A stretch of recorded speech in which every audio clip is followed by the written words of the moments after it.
de partout dans le monde pour élaborer et utiliser l'intelligence artificielle pour respecter les droits de la personne et renforcer la démocratie. L'intelligence artificielle a un impact important sur toute notre partie de nos vies. Mais bien que l'intelligence artificielle peut véhiculer des innovations, il peut aussi créer des surveillances de masse pour miner les libertés civiles. L'indice mondial de l'intelligence artificielle responsable assurera qu'il y aura des conditions pour assurer et appuyer les droits de la personne, l'égalité entre les genres et le développement durable.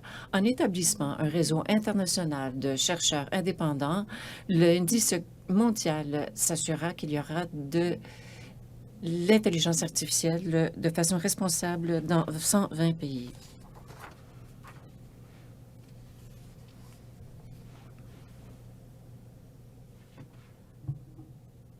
Bonjour, bon après-midi, bonsoir à vous.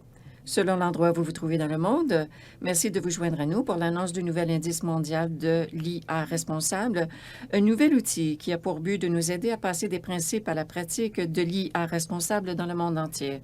Je m'appelle Fernando Perini du Centre de recherche pour le développement international du Canada et je serai l'animateur de cet événement. Au nom de D4Net, Research ICT Africa, AI4D et le CRDI, j'aimerais vous souhaiter la bienvenue à vous tous et toutes. C'est un réel plaisir de vous avoir avec nous. Nous sommes ravis d'avoir un ensemble de partenaires extraordinaires pour défendre cette initiative. Nous allons entendre directement certains de ces partenaires aujourd'hui. Nous commencerons sous peu par les observations préliminaires du gouvernement de la République d'Afrique du Sud, d'Affaires mondiales Canada et le CRDI.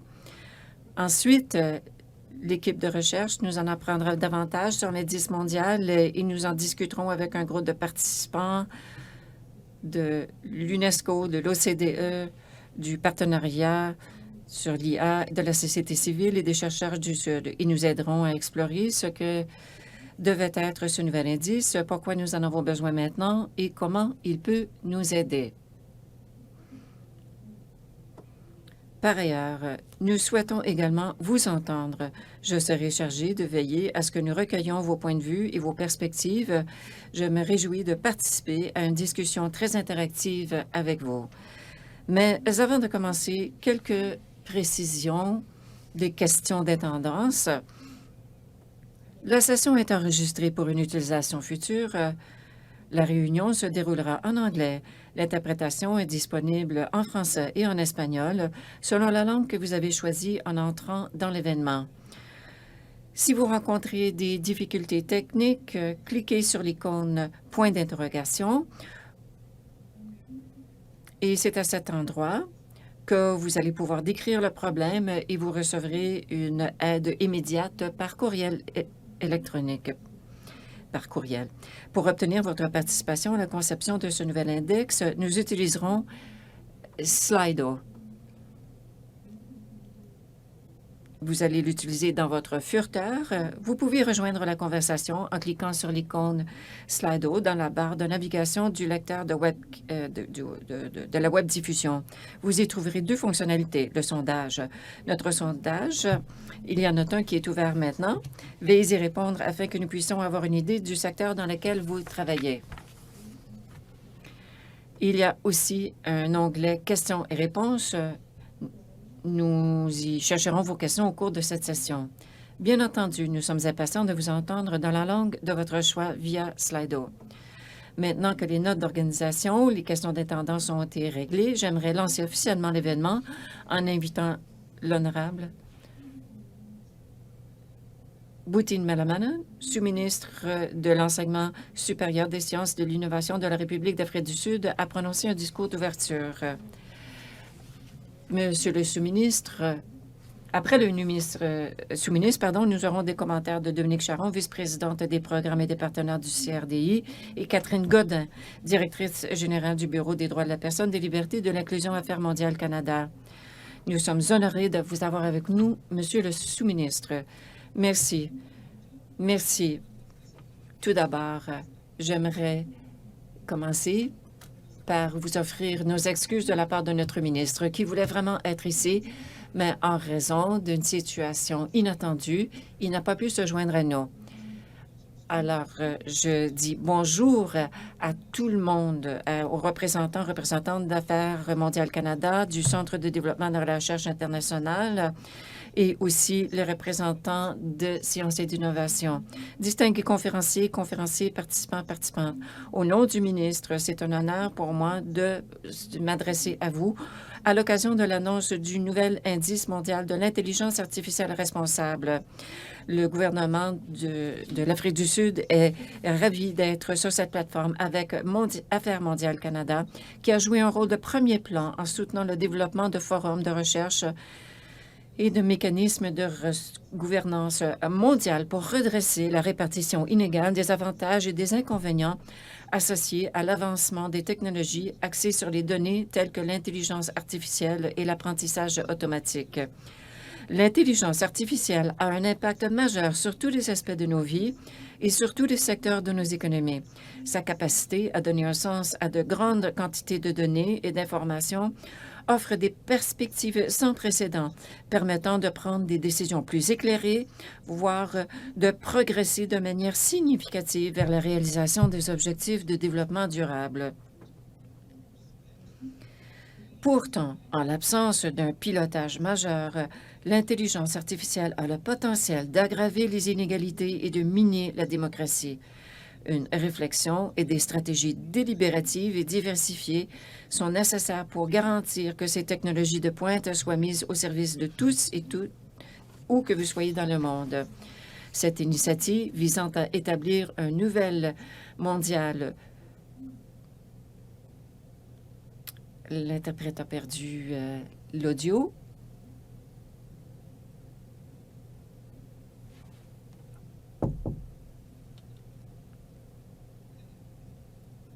Bon, je suis de retour. Nous sommes particulièrement fiers qu'une initiative mondiale de cette nature soit menée. Et c'est probablement une des iniquités d'un aspect mondial. Nous avons un peu de soucis techniques, dit notre animateur. Monsieur le sous-ministre. Oui, nous sommes particulièrement fiers qu'une initiative mondiale de cette nature soit menée, probablement pour la première fois, par de formidables partenariats africains et du Sud.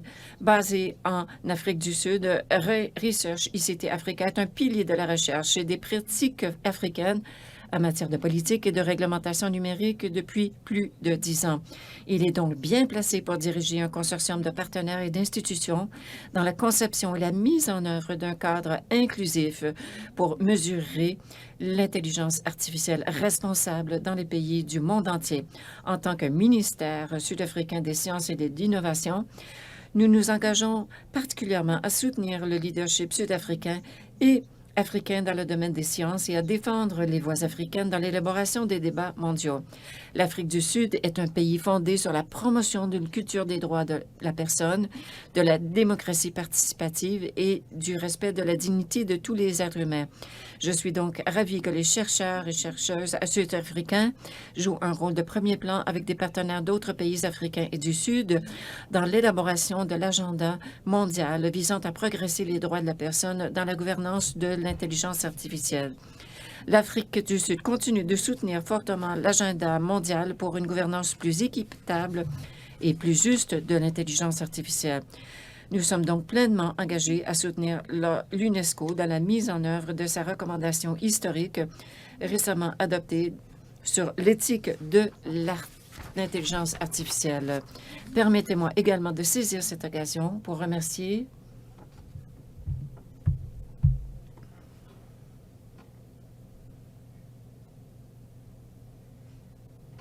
ici l'animateur. Je crois que nous avons un problème technique. Alors, le CRDI.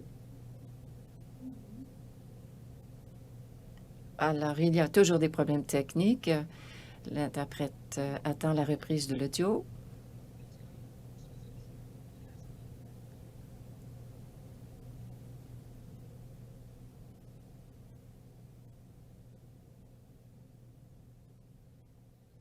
Ici l'animateur.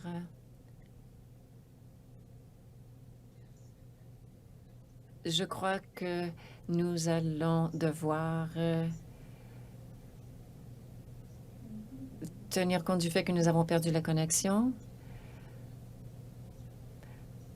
Alors, Monsieur le sous-ministre, vous êtes de retour?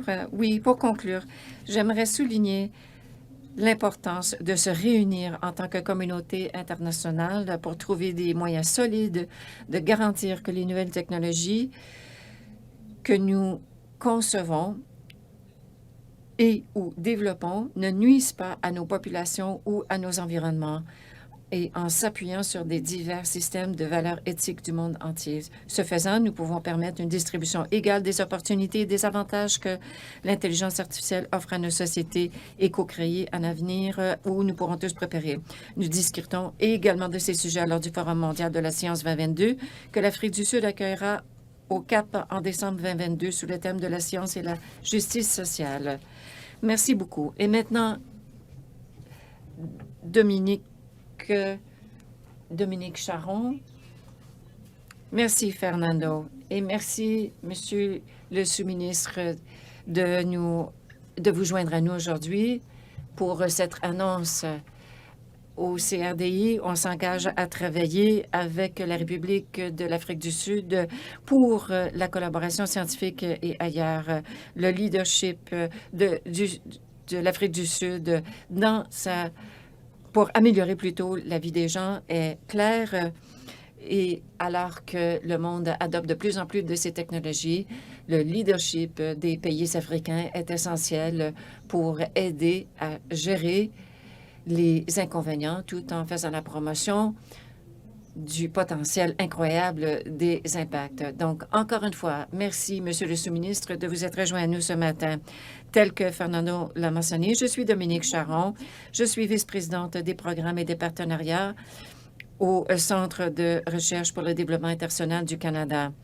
Et faisant partie de nos efforts d'aide, le CRDI travaille avec et soutient des chercheurs partout dans les pays du Sud pour s'attaquer pour les défis auxquels vous êtes confrontés. Respectueusement que je m'adresse à vous d'Ottawa, au Canada, sur le territoire traditionnel et non cédé du peuple algonquin Anishinaabe, l'une des premières nations autochtones du Canada. Merci à vous tous de nous joindre aujourd'hui pour le lancement de ce projet sur le nouvel indice mondial de l'intelligence artificielle responsable. C'est un plaisir d'être avec vous aujourd'hui. Thank you for joining us today for the launch of this new project to develop a new global responsible artificial intelligence index. The initiative Ce projet arrive à un moment très critique. Il y a 2 semaines, le 24 novembre, 193 pays membres de l'UNESCO ont adopté les recommandations sur l'éthique de l'intelligence artificielle, ou l'IA. Ces applications offrent un grand potentiel pour nous aider à s'attaquer à des situations comme la pandémie, les inégalités et d'autres situations qui sont reflétées dans les objectifs de développement durable. Et en 2020, le CRDI et l'Agence de développement de la Suède a établi le programme africain pour appuyer l'intelligence artificielle en vue d'obtenir et de répondre aux objectifs de développement international. On tente d'aider les startups et aider également l'éducation supérieure et s'assurer qu'il y a davantage d'éducation également, mais aussi on veut également se pencher sur les questions de changement climatique et les inégalités entre les gens, entre autres. Nous sommes très heureux que cette recherche menée par nos collègues sud-africains à leur université utilisent l'IA et la recherche pour comprendre la propagation de la COVID-19 et pour aider le gouvernement à comprendre la pandémie, y compris l'évolution du nouveau variant qui a été découvert en Afrique du Sud par des chercheurs sud-africains. Bravo. alors que le IA devient une source d'avantages comparatifs un peu partout, et nous le voyons comment c'est utilisé ici, notamment pour des modélisations de la propagation de la pandémie. C'est aussi des sources de tensions au niveau politique, national, et des tensions entre la société civile, le secteur privé et le gouvernement. Donc, lorsque les pays s'engagent à travailler ensemble et s'entendent sur des principes communs pour faire la promotion des droits de la personne et la dignité humaine, par exemple, lorsqu'on l'a vu avec la déclaration de l'UNESCO, on constate que c'est un pas dans la bonne direction. En même temps, nous savons que c'est insuffisant. Nous devons passer des principes à la pratique au niveau mondial, national et local. Le CRDI est fier d'appuyer la création de cet indice mondial de l'IA responsable qui jouera un rôle important au niveau de la responsabilité des pays quant à cet engagement pris le mois dernier dans le contexte de la déclaration de l'UNESCO. Et on espère également pouvoir mobiliser et apporter du changement à long terme. L'indice permettra de faire le suivi de la mise en œuvre des pratiques de l'IA responsable et aussi de mesurer le développement responsable de l'IA dans 100 pays avec un point de vue axé sur les droits de la personne. L'intelligence artificielle responsable dotera les gouvernements, la communauté, dotera l'index dotera les gouvernements, la société civile, les chercheurs et d'autres parties prenantes des preuves clés, des évidences, des données nécessaires pour respecter les principes d'utilisation responsable dans le développement et des technologies de l'intelligence artificielle et la mise en œuvre de systèmes responsables d'intelligence artificielle.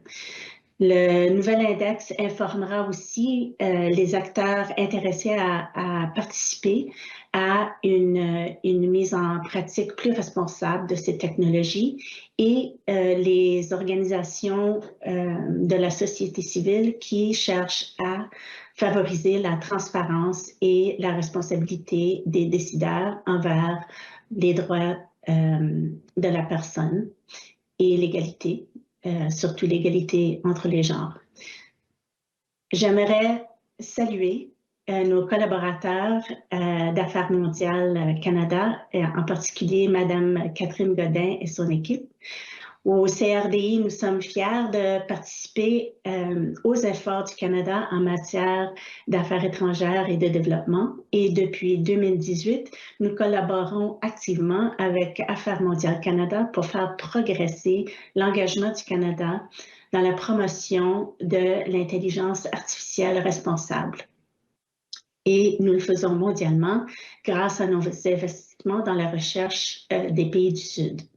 Nous sommes ravis de collaborer de nouveau et davantage avec l'équipe d'Affaires mondiales Canada sur ce nouveau projet pour la création de l'index.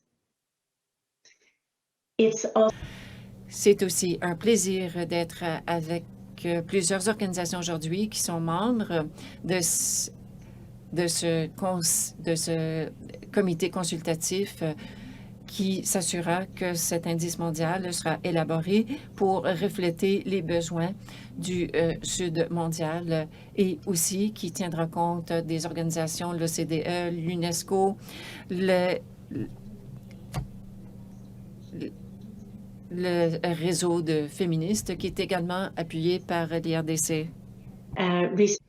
Je voudrais aussi souligner la recherche effectuée par ICT Africa Afrique et le réseau mis sur pied concernant l'intelligence artificielle. C'est un plaisir et c'est vraiment très important de voir ce leadership africain robuste visant l'avancement de l'initiative et voir les investissements dans l'inclusion numérique et le développement des données dans ces organisations. Pour conclure, je note que l'événement aujourd'hui se déroule en marge du sommet de la démocratie Et la dernière décennie, en fait, a été le témoin d'une réduction de la confiance et de la force dans les institutions démocratiques. L'intelligence artificielle a parfois été vue, a parfois été associée à une polarisation politique plus grande et une réduction encore plus marquée de cette confiance et de cette transparence et a été utilisée par les régimes autoritaires pour nuire à certains groupes dans le monde. Elle a été utilisée par le secteur privé à des fins de gains privés qui ne sont pas nécessairement dans l'intérêt de groupes et des peuples et des citoyens dans le monde. Toutefois, nous croyons qu'utilisée de façon responsable, l'intelligence artificielle peut aussi faire partie de la solution et peut rendre les organisations, les gouvernements, le secteur privé plus inclusif, plus transparent, plus réactif aux besoins des personnes vulnérables. Par exemple, le traitement du langage naturel est une façon importante de veiller à ce que les minorités linguistiques aient voix au chapitre dans les discussions qui les affectent. Ils n'auraient pas nécessairement accès à ces débats. L'intelligence artificielle permet une participation plus équitable. Nous sommes très heureux de faire partie de ce projet qui fera la promotion d'une approche plus responsable à l'utilisation de l'intelligence artificielle qui est axée sur les droits inclusifs, équitables et durables. Et je suis impatiente d'écouter les discussions aujourd'hui qui permettront de promouvoir la participation entre la société civile, les gouvernements et d'autres parties afin d'explorer des façons d'aller de l'avant dans le respect de cet engagement de l'UNESCO le mois dernier. Je vous remercie beaucoup. Thank you very much, Dominique. Thank you for the great remarks. Merci beaucoup, Dominique. Je donne maintenant la parole à Catherine Godin, directrice générale d'Affaires mondiales à Canada, du bureau donc de l'Office. And thank you. Best greetings to Et salutations au ministre Manamela, aux experts, aux participants qui font partie de cette séance. Je me joins également à vous aujourd'hui depuis le territoire traditionnel et non cédé du peuple algonquin Anishinaabe. Je reconnais que nous travaillons dans des endroits différents. Certains d'entre vous se joignent peut-être à cet événement depuis un autre territoire traditionnel autochtone. Si c'est le cas, je vous encourage à prendre un moment pour y réfléchir et pour reconnaître ce territoire. L'avancement des droits, des perspectives et de la prospérité des peuples autochtones au Canada et dans le monde est une priorité pour nous. Au cours des dernières années, nous avons fait d'importants progrès dans cette direction, mais il reste encore beaucoup à faire. Ma salutation aujourd'hui vise à faire écho à cette reconnaissance. C'est un plaisir de représenter le Canada à ce lancement des travaux pour l'indice mondial de l'intelligence artificielle responsable. J'aimerais tout particulièrement remercier le Dr Rachel Adams pour son leadership, pour le leadership dont elle a fait preuve dans le cadre de ce projet et applaudir nos collègues du Réseau des données pour le développement de Research ICT Africa et du Centre de recherche pour le développement international qui ont tous travaillé si dur au cours de la dernière année pour nous amener à ce point. Bien qu'il reste beaucoup de travail à faire, je ne doute pas qu'une équipe d'un tel calibre et d'une telle diversité parviendra à franchir cette étape importante pour rassembler des preuves et renforcer l'intelligence artificielle responsable. Dans cette optique, nous envisageons que l'indice soutienne la gouvernance inclusive, démocratique et fondée sur les droits de l'homme de l'intelligence artificielle et de la technologie numérique, qui est essentielle pour nous tous, comme d'autres l'ont déjà dit avant moi. À une époque où la démocratie recule à l'échelle mondiale et où l'autoritarisme numérique est en hausse, il est de plus en plus important de travailler ensemble pour faire en sorte que la gouvernance de la technologie numérique repose sur des valeurs démocratiques communes. Sur ce front, Le Canada entend faire sa part. L'année dernière, nous avons lancé le Partenariat mondial sur l'IA, le GPAI. Il s'agit d'une coalition de 24 pays membres et de l'Union européenne qui travaillent avec des experts comme vous pour faire avancer la recherche multilatérale et de pointe sur des questions comme l'IA responsable, la réponse aux pandémies, le changement climatique et la gouvernance des médias sociaux, pour ne nommer que quelques exemples. Elle est ancrée dans un engagement commun envers la recommandation de l'OCDE sur l'IA, fondée sur les droits. Depuis 2020, le Canada préside également le groupe de travail sur l'IA et les droits de l'homme de la Freedom Online Coalition. Nous nous efforçons de favoriser un dialogue inclusif, d'encourager l'apprentissage partagé et de mieux coordonner le travail de plaidoyer sur la gouvernance mondiale de l'intelligence artificielle fondée sur les droits de l'homme entre des pays, des organisations de la société civile, des universités et des partenaires industriels partageant les mêmes idées. Et cela ne s'arrête pas là.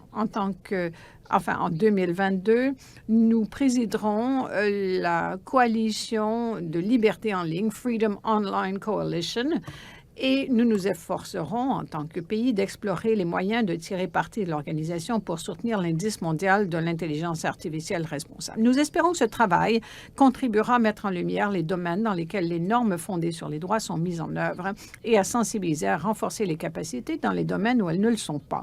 Nous envisageons l'indice comme une référence mondiale sur l'IA responsable qui encouragera les gouvernements du monde entier à respecter leurs obligations internationales et aidera les entreprises à faire preuve de diligence responsable en matière de droits de l'homme. L'indice renforcera également l'ordre international fondé sur des règles en soutenant les mandats d'organisations multilatérales et multipartites clés qui cherchent à mettre en œuvre des normes d'IA fondées sur les droits et acceptées dans le monde entier. Plus important encore, ce projet permettra aux citoyens et aux organisations de la société civile du Sud et du Nord de prendre part à la promotion d'une gouvernance des systèmes d'IA basés sur les droits de l'homme dans le monde entier. Des informations ouvertes, accessibles et opportunes sont essentielles pour soutenir la participation du public dans la prise de décision et pour améliorer la responsabilité afin que la politique reflète les besoins des gens sur le terrain. Il est essentiel que ces efforts soutiennent le travail des défenseurs des droits de l'homme, des femmes, des groupes traditionnellement marginalisés qui sont en première ligne dans la lutte pour faire progresser les valeurs démocratiques dans le monde. Nous espérons que cet indice mondial constituera un petit pas en avant pour que les personnes les plus touchées par les technologies numériques aient davantage leur mot à dire dans leur gouvernance. Alors que le Canada se prépare à présider la Coalition pour la liberté en ligne en 2022, nous continuerons d'étudier la meilleure façon de soutenir les efforts visant à faire respecter les droits de la personne et l'inclusion à l'ère numérique. Dans ce contexte, nous attendons avec impatience l'élaboration de l'indice mondial de l'intelligence artificielle responsable au cours de l'année à venir. Je vous souhaite à tous le meilleur dans cette nouvelle entreprise et je suis impatiente d'entendre le panel aujourd'hui. Je vous remercie. Merci beaucoup, Catherine. Merci de ces remarques intéressantes. Je voudrais remercier la sous-ministre et d'avoir donné le ton pour cet événement et d'avoir souligné l'importance de cette initiative et de notre rassemblement aujourd'hui. Alors, merci à ceux qui ont répondu au sondage en ligne. Nous avons 40% de participants qui nous viennent des gouvernements et 20% de la société civile, 20% des universités. Nous avons différents intervenants et donc c'est un très bel équilibre entre les différentes parties prenantes que nous devons réunir justement pour faire avancer cette initiative. J'inviterai maintenant le docteur Rachel Adams de IRI Afrique qui va nous donner plus de détails quant au plan relatif à la création de l'indice mondial de l'intelligence artificielle responsable.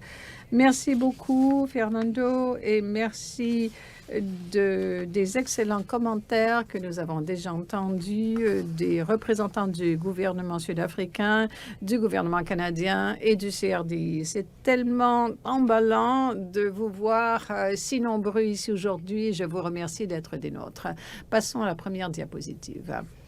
Alors, comme nous l'avons entendu, Dans les remarques d'ouverture et dans la vidéo, l'intelligence artificielle crée un paradoxe. Elle comporte de grands avantages pour faire avancer la société, atteindre des objectifs durables, mais s'accompagne aussi de risques graves pour la stabilité de nos démocraties et la réalisation des droits et libertés humaines.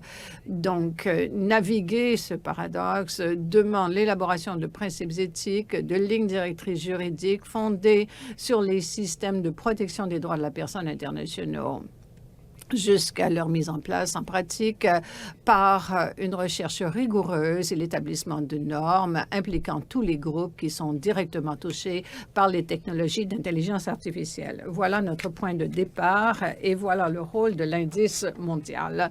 Prochain commentaire. Le but de l'indice global, l'indice mondial sur l'intelligence artificielle, est de promouvoir la pratique dans le développement et l'utilisation de l'intelligence artificielle qui fasse la promotion des droits de la personne et les respecte, renforce la démocratie et l'inclusivité qui tiennent compte des besoins en développement. L'indice mondial vise à mesurer l'évolution des progrès et de l'engagement relativement à la mise en place des principes IA responsables et de la pratique, en posant les questions suivantes. Les conditions existent-elles au niveau des pays pour promouvoir l'utilisation responsable de l'intelligence artificielle? À quoi ressemblent les progrès? Pouvons-nous les mesurer au fil du temps? L'objectif de cette initiative est quadruple. Nous établirons des repères quant aux droits de la personne pour la mise en place d'intelligence artificielle responsable. Ce faisant, nous fournirons des éléments de preuve clés aux décideurs dans le monde entier pour promouvoir l'intelligence artificielle responsable et promouvoir l'inclusion numérique. Nous voulons réaliser les principes de mise en place, d'évaluation et de responsabilisation afin de mesurer la mise en place d'IA responsables. Les normes en droit de la personne, reconnus mondialement, sont clés pour la mise en place de l'indice et pour éclairer notre compréhension de la notion de l'intelligence artificielle responsable. À partir de ces canaux, nous pouvons comprendre les responsabilités liées à l'intelligence artificielle en fonction de ces trois axes. D'abord, la responsabilité des États pour veiller à ce que les conditions des pays permettent une utilisation responsable de l'intelligence artificielle en favorisant le développement responsable de systèmes d'IA et en prévoyant des recours et des mécanismes de redressement en cas de violation des droits. Deuxièmement, ce qui nous vient des Nations unies, il y a la responsabilité des entreprises de respecter les droits de la personne dans l'élaboration et l'utilisation de l'intelligence artificielle en utilisant des systèmes IA qui respectent les droits de la personne dans toutes les chaînes d'approvisionnement. Enfin, et ce qui est surtout important pour le domaine émergent de l'intelligence artificielle, il faut voir qui est impliqué dans les discussions. Il y a la responsabilité sociale de contrôler les droits de la personne chez les utilisateurs et les concepteurs de l'intelligence artificielle en défendant les droits de la personne à tous les niveaux. Prochaine diapositive. Donc, cette approche sous-tend également les principes de conception de l'indice mondial qui sont d'abord l'accessibilité et l'ouverture. L'indice mondial doit être accessible à d'autres parties prenantes, d'autres chercheurs qui visent à comprendre ou réutiliser les données. Nous créerons un portail d'accès ouvert permettant aux usagers d'utiliser toutes les données que nous recueillons. Deuxième facteurs, inclusion et participation. L'indice mondial élabore en consultation avec beaucoup de parties prenantes sur le terrain pour veiller à ce que sa valeur soit reconnue sur le terrain, à tenir compte de toutes les perspectives et surtout celles des groupes mal servis et marginalisés. Enfin, refléter les contextes locaux et les réalités en fonction des ressources disponibles. Donc, ceci étant dit, permettez-moi de vous présenter les éléments clés du fonctionnement de l'indice mondial. Et donc, pour faire fond sur le cadre d'éthique de l'intelligence artificielle, y compris la recommandation de l'UNESCO dont nous venons d'entendre parler, nous établirons des principes de base pour mesurer l'IA responsable et pour évaluer de façon réaliste la mesure dans laquelle ces principes sont appliqués dans toutes les dimensions des différents pays, de la gouvernance à la capacité jusqu'à l'utilisation et l'impact. Nous le ferons en recueillant des données primaires et secondaires par rapport à des indicateurs clés par l'entremise de 2 questionnaires. Un effectué par des chercheurs indépendants dans les pays et l'autre par les gouvernements. Et les 2 transmis à l'aide d'un portail en ligne. La collecte de données s'effectuera par la mise en place d'un réseau mondial de chercheurs indépendants qui relèveront de centres de recherche qui seront également établis et qui pourront revoir les données venant des chercheurs de leur région. Les centres régionaux joueront un rôle clé dans la contextualisation des résultats, alimentés par les circonstances locales ou éclairés par les circonstances locales. Nous recueillerons des données de plus de 100 pays pour effectuer une analyse comparée au niveau des pays et des régions. Prochaine diapositive. Au cours des 3 prochaines années, nous allons concevoir, générer et soutenir l'utilisation de l'indice. Dans la première phase que nous lançons aujourd'hui, nous définirons un processus pour la conception participative et inclusive de l'indice. J'y reviendrai. Notre comité d'experts jouera un rôle de contrôle et nous sommes très heureux d'accueillir autant de membres de ce groupe dans l'auditoire. Pendant cette phase, nous recruterons des chercheurs indépendants des différents pays et des chercheurs pour les centres régionaux. Donc, soyez aux aguets pour l'invitation. À la fin de 2022, au début de 2023, nous espérons avoir généré la première version de l'indice mondial avec une série de rapports dans 100 pays dans le monde. Ceci sera suivi par des rapports régionaux et thématiques mis au point avec nos partenaires régionaux. En 2024, pardon, pas 2024, mais 2023, nous allons promouvoir l'utilisation de l'indice sur le terrain et nous soutiendrons l'IA responsable en travaillant avec les centres régionaux, les groupes des droits de la personne et les gouvernements pour les mobiliser par rapport à l'indice et à ses conclusions et soutenir la consolidation des capacités. Nous procéderons également à une évaluation de l'indice.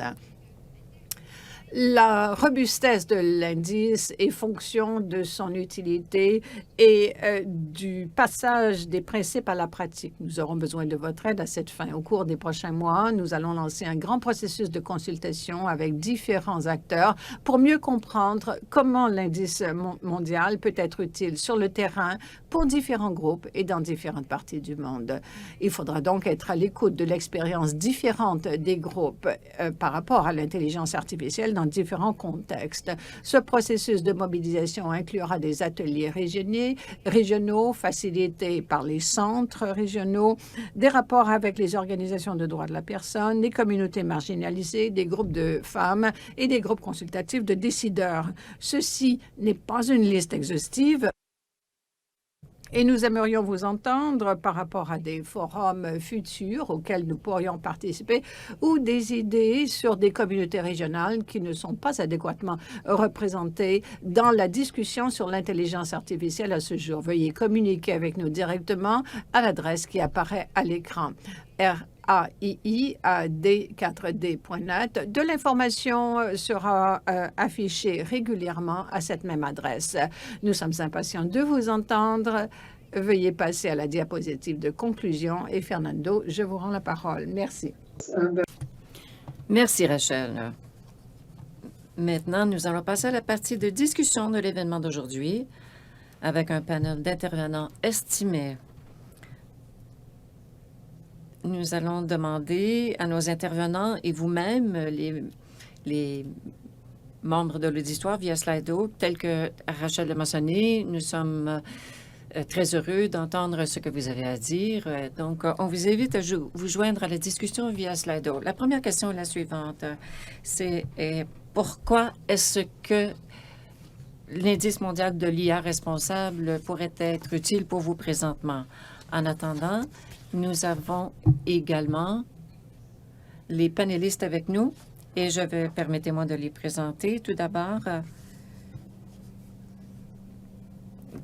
Dr. Daphna Van Holst de l'UNESCO, ensuite Karine Persett de l'OCDE, Teke Kwete de l'African Digital Rights Hub, le professeur Paolo Ricardo Rucano du Réseau de recherche féministe sur l'IA et Jacques Rajotte du CEMIA et qui fait partie du Partenariat mondial sur l'IA. Je me réjouis de cette discussion et je vous cède le micro, Rachel, pour mener cette discussion avec nos conférenciers et conférencières aujourd'hui.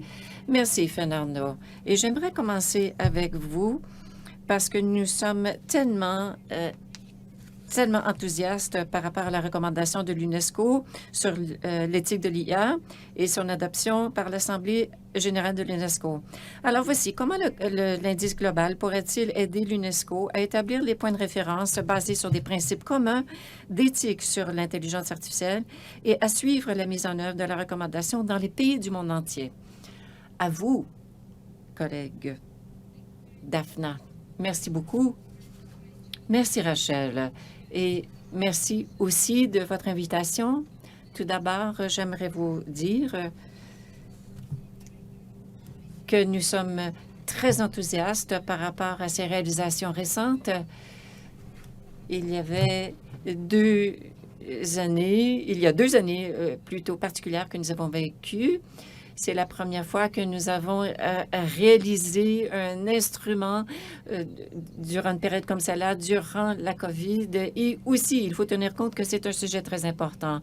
Et le plus important, c'est le fait de s'assurer que 193 pays peuvent s'entendre non seulement sur les valeurs et les principes, mais aussi sur des domaines de politique, ce qui nous permettra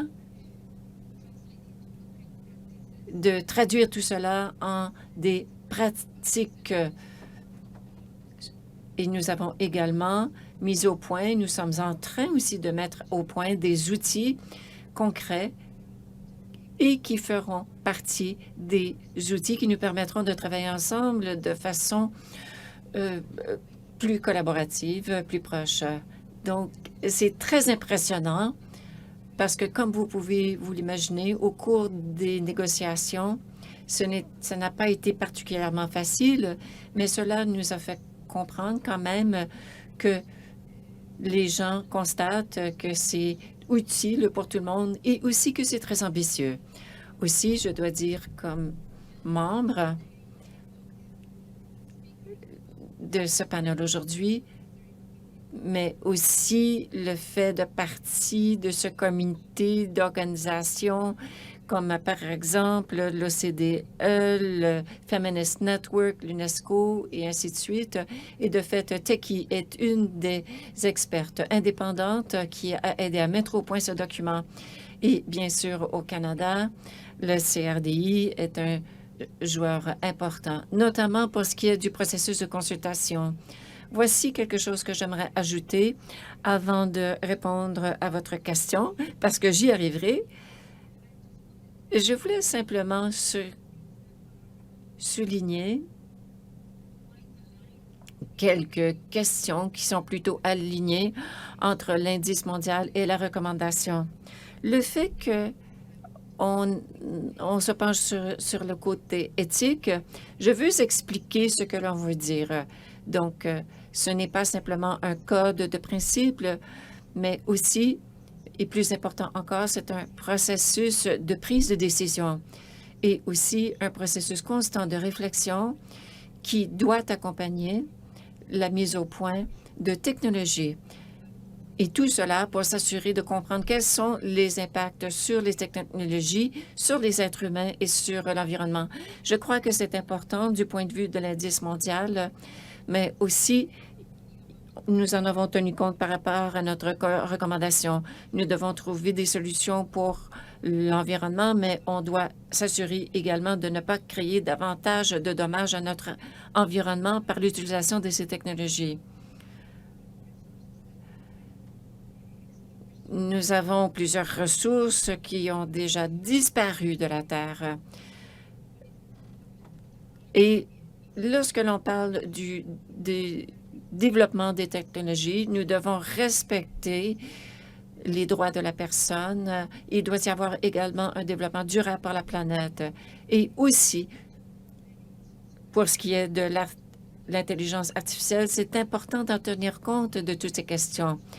Et à partir du moment de la conception, de la mise en œuvre, mais aussi comment nous évaluons et comment nous pouvons étudier toute cette question. Et tout au long de ce cycle, cette réflexion nous permettra de s'assurer que ces technologies font la promotion des droits de la personne, que l'on tient compte également de l'environnement. C'est tellement important également que nous tenons compte de nos valeurs. Et il faut tenir compte également d'une société paisible et interconnectée. Cette décision, à savoir si ces technologies sont conformes à ces valeurs et à ces principes, eh bien, il faudrait tenir compte de toutes les personnes qui sont touchées par ces technologies. Donc, il faut tenir compte de l'inclusion et de la diversité. Ça fait partie des questions que nous avons étudiées lorsque nous avons élaboré ce document.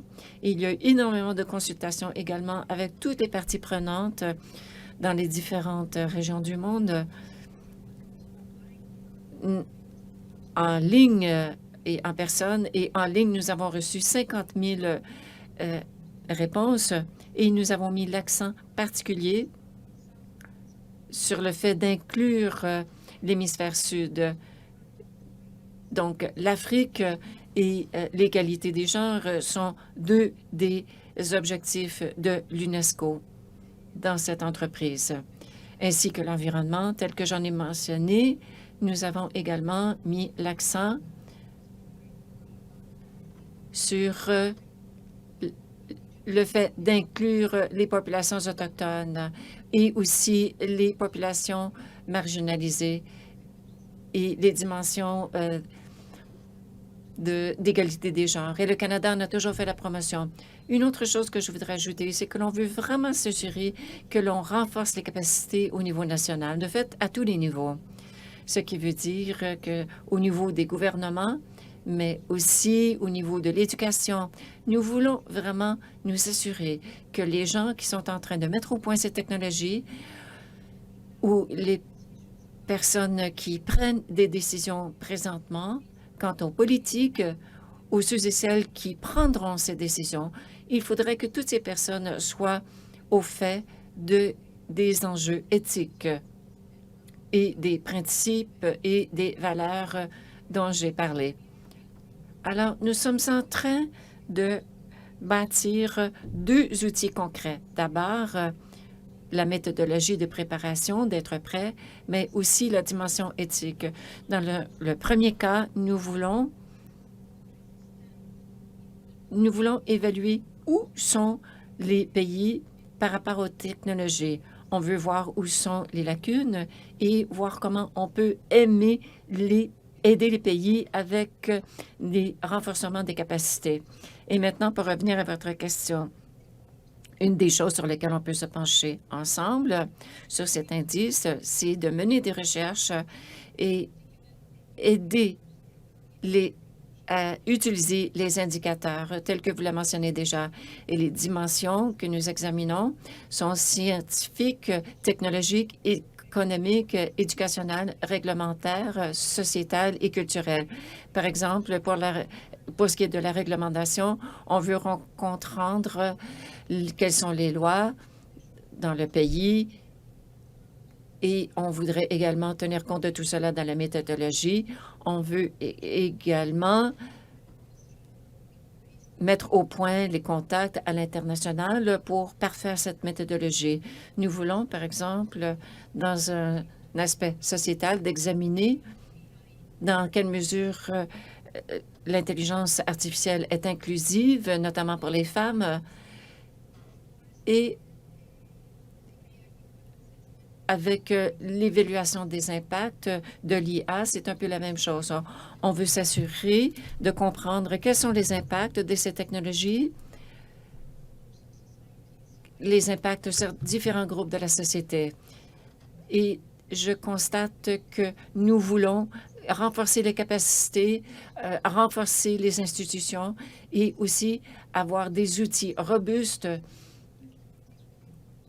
Et de cette façon, nous allons pouvoir travailler ensemble, notamment pour élaborer des indicateurs qui nous permettront de mener ce travail de façon plus efficace.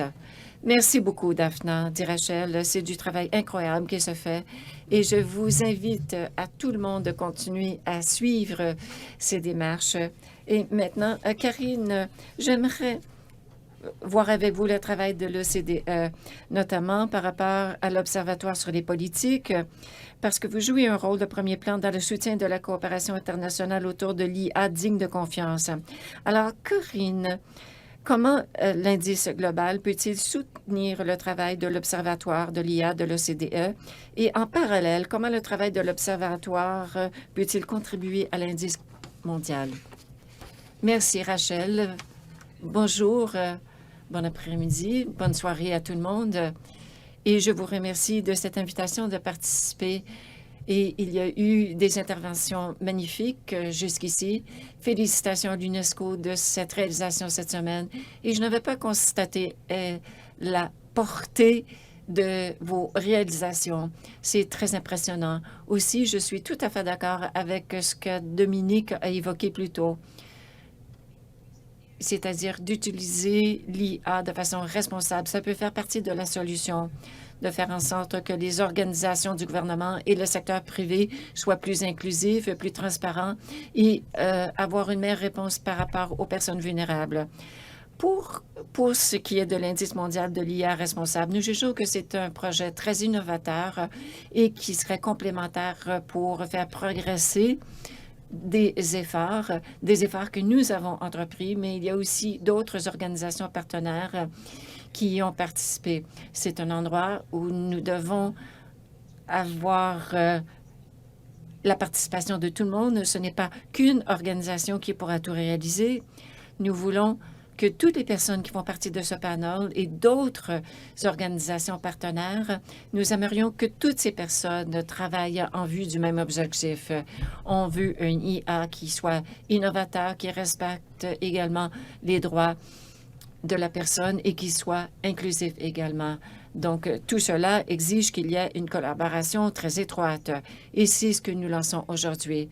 Et nous devons également optimiser le travail des uns et des autres, parce que nous avons tous et toutes des mandats différents, des compétences différentes, et on ne peut pas tous et toutes faire tout. C'est la raison pour laquelle nous devons travailler ensemble.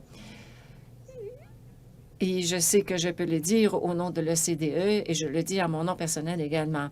Du point de vue de l'OCDE, nous nous réjouissons à ce que l'indice mondial soit complémentaire à notre travail. Nous avons fait du travail du côté de l'IA pour tenter de tracer et suivre des domaines qui sont plutôt difficiles à suivre.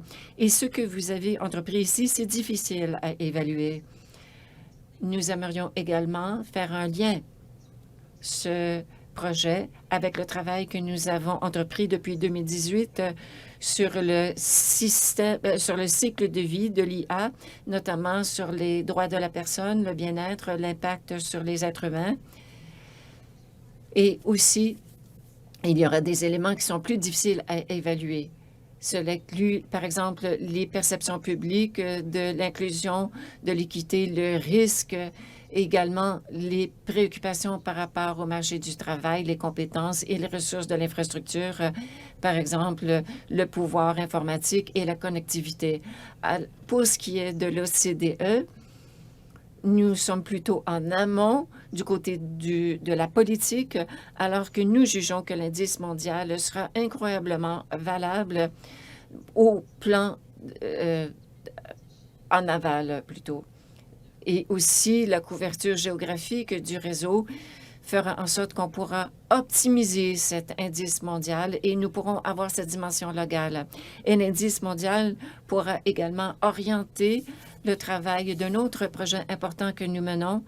Ça s'appelle la politique mondiale de l'IA. Il s'agit d'une plateforme sur lequel on s'est penché depuis 2 ans et nous l'avons lancé récemment avec 8 associations intergouvernementales avec des mandats complémentaires, l'OCDE, la Banque mondiale, le Conseil de la Commission européenne ainsi que d'autres agences. Et nous espérons que nous avions le partenaire mondial sur l'IA dans ce projet, mais nous espérons également que ce partenariat pourrait être un partenaire avec nous également, avec des mandats complémentaires, ce qui permettra au public de pouvoir naviguer ce paysage de l'IA à l'international. Ça peut être un peu compliqué et ça devient plus compliqué de jour en jour parce qu'il faut comprendre les liens entre tous ces projets et ils sont nombreux. Et encore une fois, les objectifs sont les mêmes.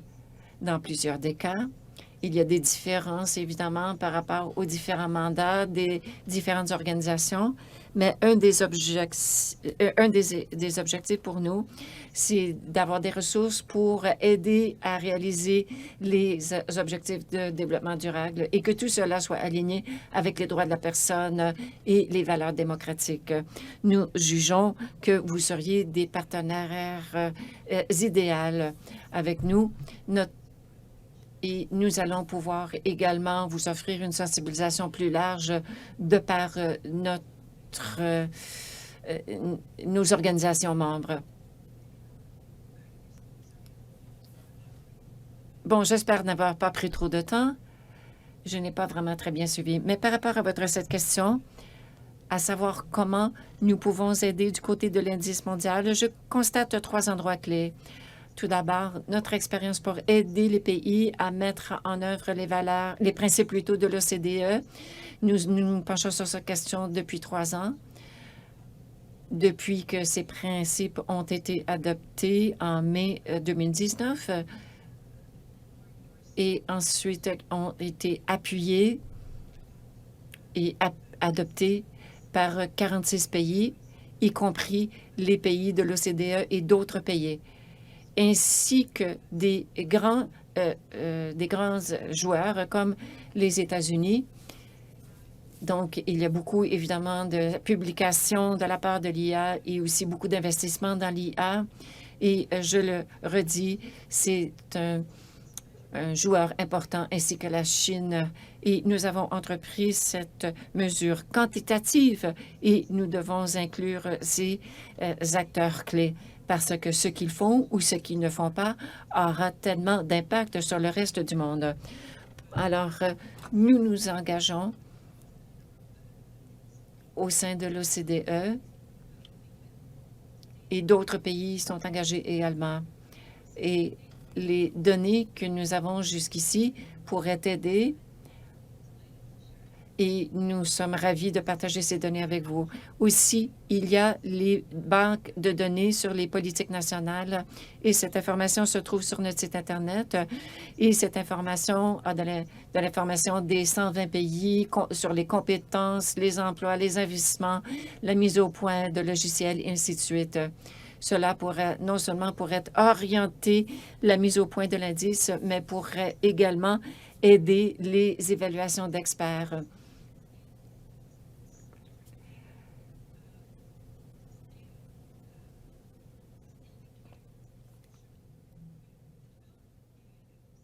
Alors, on pourra voir des indicateurs du développement des écosystèmes de l'IA. Et troisièmement, alors qu'on est en train de mettre au point cet indice mondial sur l'IA responsable, on pourrait également utiliser le réseau de 200 experts. Et ça aussi, c'est un endroit où le fait de collaborer avec le partenariat mondial sur l'IA qui rassemble également plusieurs experts et qui a également une entente avec l'OCDE. Donc, vous allez pouvoir optimiser l'utilisation de ces expertises dans votre exercice. Pour donner un exemple, la méthodologie que nous utilisons à l'OCDE pour l'un de nos produits les plus importants, l'indice sur une meilleure vie, pourrait être utile. Il y en a bien d'autres. Alors, par ces trois domaines et d'autres, nous sommes impatients d'apporter une contribution à l'indice mondial. Et pardon si j'ai parlé trop longtemps. Merci beaucoup, Karine. L'OCDE a fait du travail absolument crucial. Merci d'avoir partagé avec nous tous ces buts, tous ces objectifs. Fernando, est-ce qu'on devrait passer aux commentaires peut-être sur le sondage Slido? Oui, j'ai certaines réponses affichées sur Slido. L'un des participants, et c'est en espagnol, donc utilisez la langue de votre choix, mentionne que l'Amérique latine est un contrat plein d'inégalités au niveau de l'application de la technologie et donc comprendre les règlements dans ce type de contexte technologique est utile. L'indice est donc clé pour les aider à faire leur travail dans la région.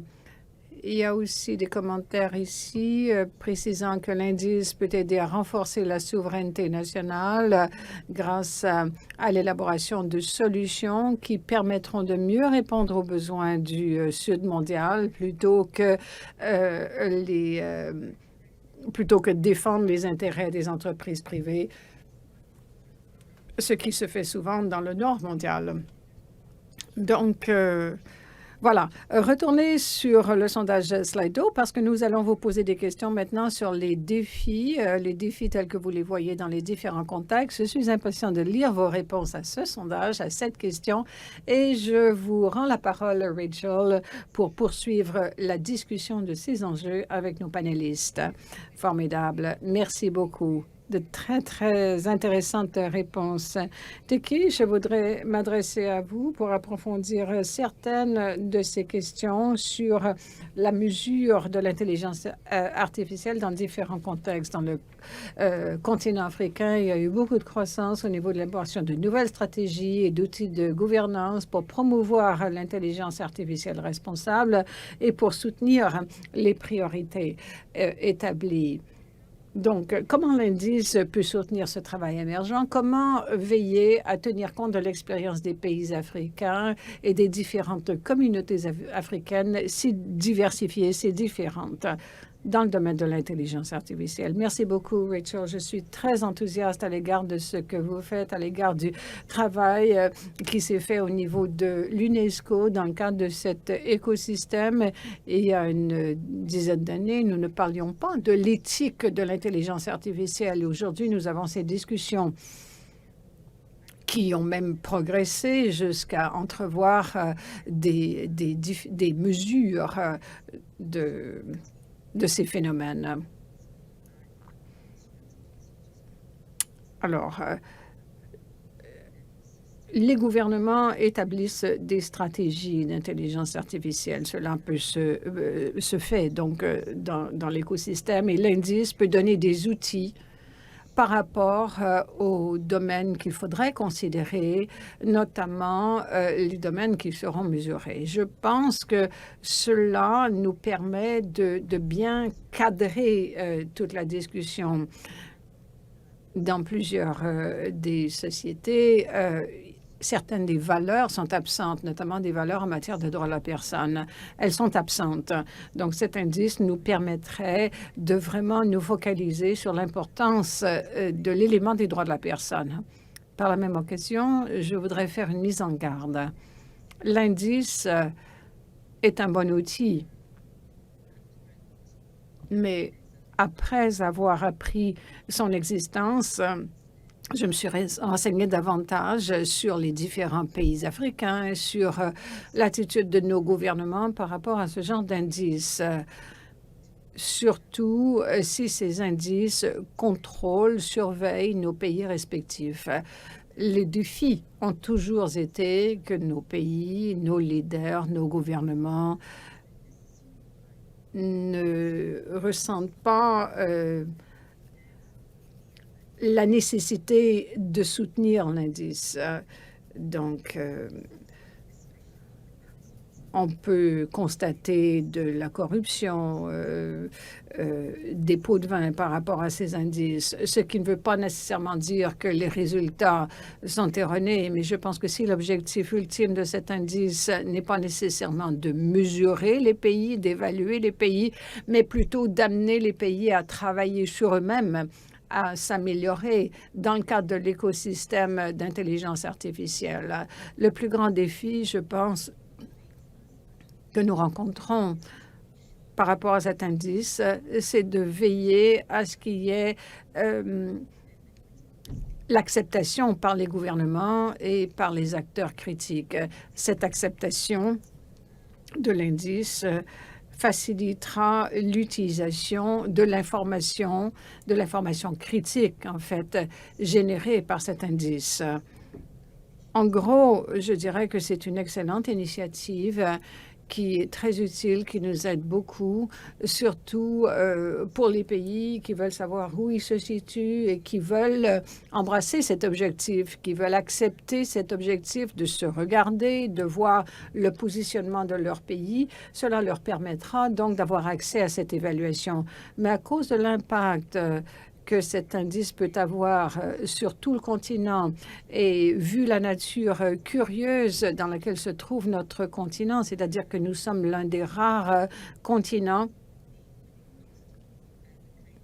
qui a presque du retard, en fait, par rapport aux enjeux discutés autour de l'intelligence artificielle, des stratégies qui l'entourent, de la déontologie, des propositions de valeur qu'il faut prendre en compte. Il faut également s'assurer d'être mobilisé efficacement et d'inclure autant des points de vue que possible. Sans vouloir trop insister, j'ajouterais que pour moi, le travail consiste à obtenir l'aval de nos communautés, à obtenir un taux d'acceptation élevé de nos communautés pour que l'outil nous soit utile. Merci, Teki. C'est un excellent commentaire, un excellent accent. C'est une grande priorité pour nous d'inclure les acteurs comme acteurs prioritaires afin que l'indice ait une certaine valeur là où cette valeur est nécessaire et que l'indice soit utile là où son utilité est nécessaire. Donc, merci, Teki, de ce commentaire. Paula. Je voudrais me tourner vers vous. Vous avez beaucoup contribué à l'avancement des idées de décolonisation, de féminisme et des approches à l'intelligence artificielle dans ce contexte. Quelles étapes pourrions-nous considérer à l'aube de la conception de cet indice pour avancer et soutenir les agendas féministes et de décolonisation dans l'optique de l'intelligence artificielle? Tout d'abord, je suis très heureuse d'être ici pour célébrer le lancement de ce formidable projet. Et c'est très important pour nous, les citoyens des pays du Sud. Je crois que ce projet et la recommandation sur la déontologie de l'intelligence artificielle mise au point par l'UNESCO sont cruciaux.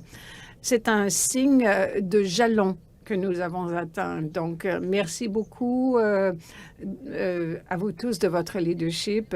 Merci à l'UNESCO. Merci de m'inclure dans ce panel également. On se demande toujours par où commencer. Comme vous le savez, nous faisons face à de nombreux défis. Parmi ceux-ci, pour toute initiative qui concerne le Sud mondial, il faut faire appel aux États. Il faut mesurer les conséquences pour les pays du Sud et leurs citoyens. Donc, dans cette optique, il faut voir ce que cet indice signifie au plan des responsabilités et des co-responsabilités. Donc, c'est une première étape. Un des grands défis dans la proposition d'un indice mondial de l'intelligence artificielle, comme d'autres l'ont déjà dit, c'est comment mettre au cœur de ce débat le bien commun des populations historiquement marginalisées. Comment pouvons-nous faire ressortir ces asymétries entre les acteurs qui régissent l'élaboration de l'intelligence artificielle et les populations qui n'ont pas leur mot à dire sur le développement et l'utilisation de l'intelligence artificielle, mais qui assument le coût des développements de technologie? Comment allons-nous départager ses intérêts géopolitiques associés aux intérêts des marchés, comme quelqu'un d'autre l'a mentionné. Ceci inclut aussi la question de savoir quand l'IA doit être utilisée. Par exemple, un autre point important lié au précédent consiste à comprendre les tensions et les alliances qui existent, d'une part au niveau mondial et d'autre part au niveau des nations, des États-nations. Pour moi, je travaille dans le cadre d'un cadre sur la décolonisation, donc la colonialité est un facteur important à inclure. Colonialité maintenue chez les nations dominantes depuis le début, qui comporte deux aspects. D'abord, une force qui est exercée de l'extérieur vers les États sur les États-nations et d'autre part, par les États eux-mêmes à l'égard de leur population. Et donc, à cet égard, pour proposer un indice mondial de l'intelligence artificielle, il est nécessaire de tenir compte des deux procédés et d'être clair au sujet de ces alliances entre les intérêts mondiaux et les intérêts nationaux, mais ces dissonances aussi. Ce qui m'amène à mon dernier commentaire. Une autre piste de réflexion doit être comment empêcher l'indice de devenir un outil néfaste. Donc, il faut identifier les différentes formes de violence associées au développement de l'intelligence artificielle, pas uniquement dans l'opération de la technologie, mais aussi dans les modèles utilisés. Mais il faut aussi tenir compte de cette violence structurelle mondialement et de la façon dont cette violence est reproduite au niveau mondial et au niveau régional.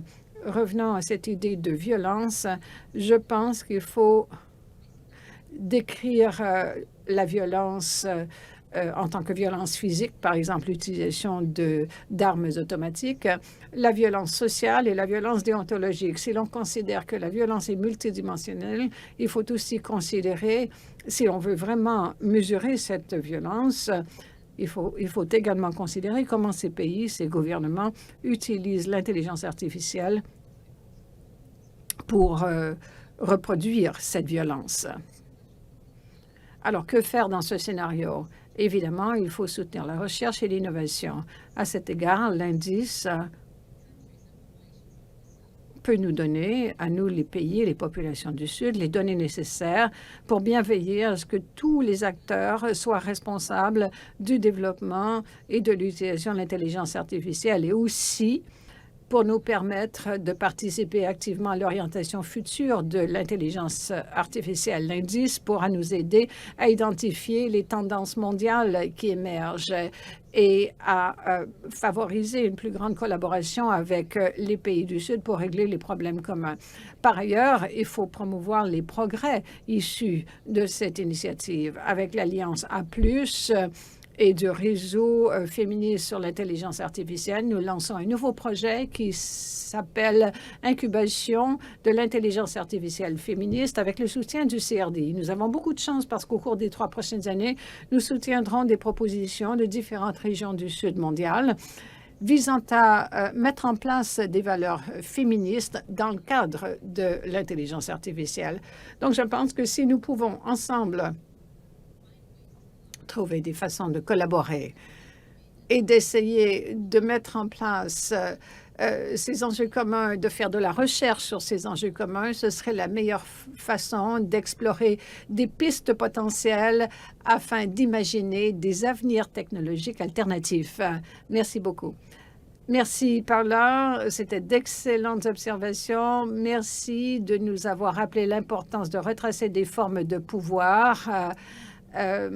Merci de nous avoir rappelé qui a le pouvoir de faire valoir ses droits et qui ne l'a pas. D'importantes considérations. Je suis impatiente de voir les travaux de ce projet d'incubation féministe. Alors, est-ce qu'on peut voir les réponses que nous avons reçues au sondage Slido sur l'importance de mesurer l'intelligence artificielle dans ces différents contextes? Oui, merci. Nous avons une bonne participation. Merci de vos réponses. Il y a plusieurs enjeux. mais un certain nombre que je vais souligner. Je pense qu'avoir une compréhension du contexte local, des réalités locales devient un enjeu clé. Et la façon d'alimenter notre compréhension de ce qui constitue l'intelligence artificielle. Il y a des différences entre les pays, les cultures, les aspects sociologiques, poser des questions sur les partis politiques et les élections. Par exemple, dans certains pays où il n'y a pas de partis politiques, dans certains pays qui ne sont pas des démocraties, pourraient poser un problème. Chaque pays est différent, est à un stade de développement différent. Il faudra donc voir parce que ce qui peut fonctionner dans un contexte ne fonctionnera pas dans un autre. La littératie aussi, dans différents pays, continents, en Afrique et ailleurs, est une considération surtout par rapport aux communautés marginalisées. Il faut comprendre l'écart entre les genres. Donc voilà, ça rejoint plusieurs des commentaires énoncés par nos panélistes. Et donc, voilà. Merci beaucoup de vos réponses à ce sondage de Slido. Nous allons passer à la prochaine question. Quelles sont les priorités pour vous au niveau de l'évaluation qui peut se faire par un indice mondial? Qu'est-ce qui devrait être mesuré dans le cadre de ce travail? Donc, et après, nous allons colliger toutes vos réponses et préparer un tableau qui nous permettra de les visualiser toutes. Donc, merci de vous joindre à nous sur Slido pour répondre à cette question. Et Rachel, je reviens vers vous. Merci, Fernando. Je vais poser une question similaire à tous les panélistes dans un moment. Mais Jacques, je voudrais me tourner vers vous. Vous êtes notre dernier panéliste. Pour poursuivre cette discussion, savoir qui fait partie de la conversation. Comment l'indice peut soutenir le travail du GPAI, donc du partenariat mondial sur l'intelligence artificielle. Merci beaucoup, Rachel. Merci de me donner l'occasion de vous présenter le point de vue du GPAI, de ce partenariat mondial sur l'intelligence artificielle. Merci de nous donner l'occasion de faire partie de ce comité, donner notre point de vue. J'appuie évidemment plusieurs des commentaires effectués par les autres panélistes. Ce sont autant d'organisations qui partagent la vision que nous. Mais parce que le GPAI est une nouvelle organisation, je vais, nous situer dans l'écosystème parce que notre réseau n'a qu'un an. Il n'est pas vraiment connu de la communauté de l'intelligence artificielle. D'abord, je suis le directeur de CNUMP, qui est un des 2 centres d'expertise qui fait partie de ce partenariat mondial sur l'IA. L'autre centre est basé à Paris. Les 2 centres d'expertise opérationnalisent le partenariat mondial sur l'intelligence artificielle en coordonnant les projets avec des groupes d'experts. Nous aidons au niveau des enjeux liés à la gouvernance, liés aussi à l'application de l'IA. La mission principale du GPAI est de réunir des pays qui partagent des valeurs de collaboration multisectorielle, multigouvernementale à l'égard de l'utilisation responsable de l'IA, mais surtout dans le contexte de l'application de projets de l'IA, ce qui est complémentaire à ce qui se fait dans d'autres organisations comme l'OCDE, avec qui nous travaillons en étroite collaboration à ces projets. Le JP comprend 25 pays représentant 3 milliards de personnes approximativement et l'intention de notre partenariat est d'être aussi inclusif et d'inclure le maximum de pays qui partagent les valeurs clés du GP. Donc, ce processus d'augmentation des membres du GP, parce que moi, je suis au centre d'expertise. J'ai eu la responsabilité d'évaluer les applications des États membres. Et donc, évidemment, c'est une tâche très délicate et sensible de mesurer le niveau d'engagement. Nous avons quelques 11 indices à l'heure actuelle pour effectuer cette forme d'évaluation et je suis persuadée que l'indice mondial de l'intelligence artificielle responsable pourra nous être très utile. Spécifiquement, quel est notre espoir? Quelle est notre vision de ce que pourrait nous aider à faire cet indice mondial AGP pour opérationner notre vision. D'abord, par rapport à ce que Teki a dit, nous pensons aussi que donnant le point de vue du Sud mondial est important et donc il faut l'acceptation du Sud mondial. Il faut aussi pouvoir compter sur une participation très large et l'outil pourrait devenir alors un grand outil permettant de promouvoir une plus grande inclusivité dans le GP. Y compris une approche plus inclusive pour comprendre les principes de l'IA responsable et où est l'interaction par rapport aux droits de la personne, parce que jusqu'ici, cette question a été moins étudiée. Nous espérons également que l'indice mondial sera compréhensif, exhaustif dans notre expérience. Nous espérons également que cet indice mondial sera plus exhaustif parce que ce que nous avons constaté, c'est que la plupart des indices mondiaux sont plus ou moins à point. Donc, le fait d'avoir plus d'informations exhaustives, ça sera très utile pour nous. Et finalement, j'aimerais vous rappeler que le GPAI, un mondial, pour se pencher sur les besoins de l'hémisphère sud. Donc, c'est important de parler des pays qui utiliseront l'IA, mais il y a plusieurs pays qui doivent faire du rattrapage. Donc, j'espère que ce nouvel indice mondial de l'IA responsable nous permettra de mieux comprendre où et quand nous pouvons aider, notamment du point de vue de la GPIA. C'est-à-dire que nous sommes en train d'élaborer des solutions pour qu'il y ait de l'IA responsable. Et finalement, lors de notre sommet de la GPIA, il y a plusieurs experts de l'hémisphère sud qui nous ont dit comment notre groupe peut aider des pays à faible ou revenus intermédiaires, notamment par rapport aux lacunes du côté juridique. Et nous nous penchons également sur un cadre de travail qui sera mis en œuvre dans l'hémisphère sud, mais aussi le CRDI contribue à cet objectif, c'est-à-dire que l'indice mondial de l'IA responsable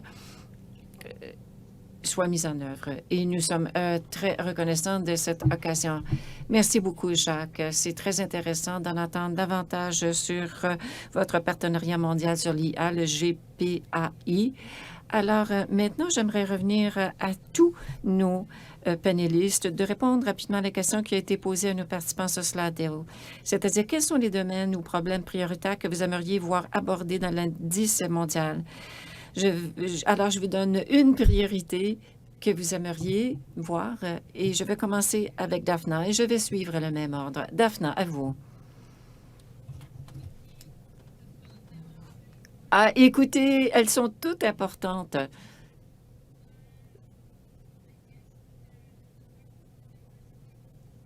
La diversité et l'inclusion, parce que nous allons inclure les différentes voix, les différences au niveau du système, les différences au niveau de la violence. C'est la raison pour laquelle je mettrai mon accent à cet endroit. Et aussi parce que nous incluons également la diversité au sein de l'humanité, mais aussi au sein de l'environnement. C'est un point très important que vous soulignez, une recommandation importante de l'UNESCO. Karine, quelle est la priorité sur laquelle vous aimeriez qu'on se penche? Rachel, je suis désolée. Une priorité, c'est impossible, mais je vais aller très rapidement. De notre point de vue, je pense que ce serait remarquable si l'indice pouvait couvrir deux domaines. Et cela, il y a plusieurs départements qui travaillent avec nous à l'OCDE, c'est-à-dire le comité de développement et ainsi de suite, qui rassemble toutes les personnes qui travaillent dans ce domaine, et le centre des développements. Et ce centre est très axé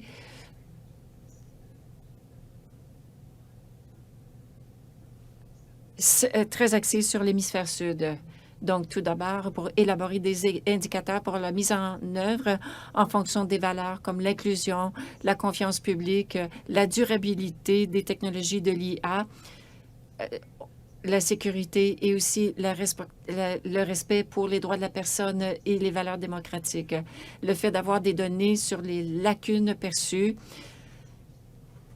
notamment pour ce qui est de l'éducation, les compétences, le financement pour les recherches et développement, l'infrastructure, c'est très important pour nous, les tests et aussi accès à l'informatique, les outils de l'informatique nécessaires à l'IA. Alors, je m'arrête là. Merci, toute importante. Teki. Pour ma part, je crois que ce qu'il y a de plus important, ce serait les droits de la personne. Je sais que c'est large comme question, mais pour les droits de la personne, ce serait très important que l'on en tienne compte. Et Paola.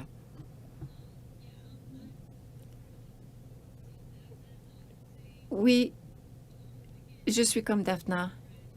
La violence sexo-spécifique et l'environnement et un autre. Merci, Paola. Et Jacques.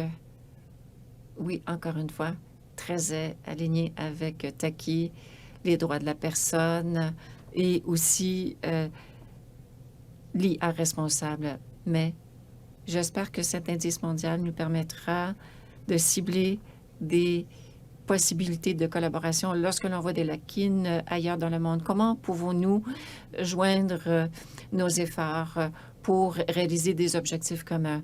Donc, cet indice mondial,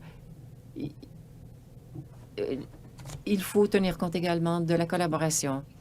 Merci beaucoup, Jacques, et merci à tous les panélistes pour cette discussion incroyable et nous avoir permis de lancer la consultation aujourd'hui. Fernando, à vous la parole.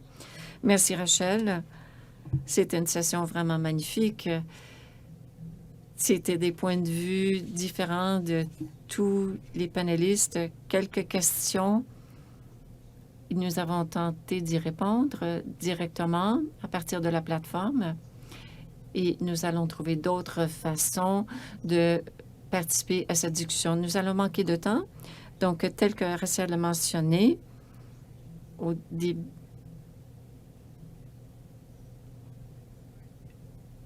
et si vous aimeriez participer et suivre les discussions par rapport à l'indice mondial, nous vous demandons de faire un suivi par rapport à cette discussion sur l'indice mondial de l'IA responsable, sur Global via A commercial Global Index RAI et à D4D Network. Si vous souhaitez nous contacter pour un événement de suivi ou une consultation, veuillez nous contacter directement à l'adresse raii@d4d.net. Nous serions ravis que vous vous impliquiez. Nous tenons à remercier tous nos éminents orateurs et panélistes pour leurs excellentes contributions aux discussions d'aujourd'hui. Enfin, des événements comme celui-ci ne se produisent pas par hasard. Nous tenons à remercier tous les membres du CRDI, de Research ICT Africa, D4D.net et d'AI4D Africa pour le travail acharné qu'ils ont accompli pour que cette journée ait lieu. Votre contribution aujourd'hui et dans les mois à venir seront essentielles à l'élaboration de ce projet. Et j'ai bien apprécié également toute cette discussion par rapport aux évaluations, les mesures pour notre indice mondial. Alors, je vous souhaite une excellente fin de la journée et merci.